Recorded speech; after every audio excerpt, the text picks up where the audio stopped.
The gladiatorial school was admitted without examinations, and what is interesting is that some feared this educational institution like fire, while others tried their best to get into it.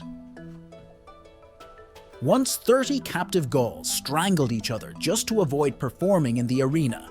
The director of the private school was a lanista, a man by virtue of his occupation with a tarnished reputation. The name of his profession is a derivative of the word lanius, butcher. If he had Roman citizenship, the way to public office was closed to him. First of all, the lanista bought suitable material at the slave market, where prisoners of war were sold. It is clear that he picked up physically strong guys, preferably above 165 centimeters, the average height of the inhabitants of the empire. Another way to get into school was to commit a crime. If it was not immediately punishable by death, the convict was sent to the lanista. Here the student had a small chance. If after 3 years of performances in the amphitheater he remained alive, he was released from fighting, and 2 more years he just finished his term in school. Most likely as an instructor, because in 3 years he became an experienced fighter. Any master for misbehavior could have his harmful slave sent to school for nothing. Such arbitrariness was limited by decree only at the beginning of the 2nd century AD. After that, it was necessary to ask the consent of the slave. Quite a large part of the contingent were volunteers, free citizens, about 20%. Some were simply attracted by free food, a roof over their heads, the possibility of earning money or even wealth. Others were attracted by fame and glory.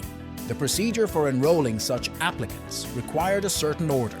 A tribune was present, at which the volunteer clearly and audibly pronounced his name, age, and the amount of money he received for enrollment. The tribune visually assessed his physical data and could even recognize the applicant as unfit. After admission, the volunteer was defeated in civil rights, and early termination of the contract could only after a considerable ransom. Speaking of money, upon enrollment, the volunteer received 2,000 sestertius. Each appearance in the arena paid the same, and at the extension of the contract, 12,000. For comparison, 2,000 is the price of an untrained slave, 1,200 sestertius. The salary of a legionary for a year, 10,000. A lawyer's fee, 100,000 cost a small farm, 3 million, a large estate. The wealth of ancient oligarchs reached an average of 400 million. The ruins of Ludus Magnus in Rome, the great gladiatorial school.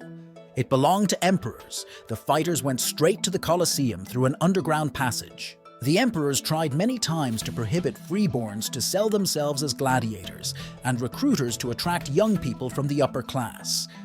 All in vain, the edicts were constantly violated.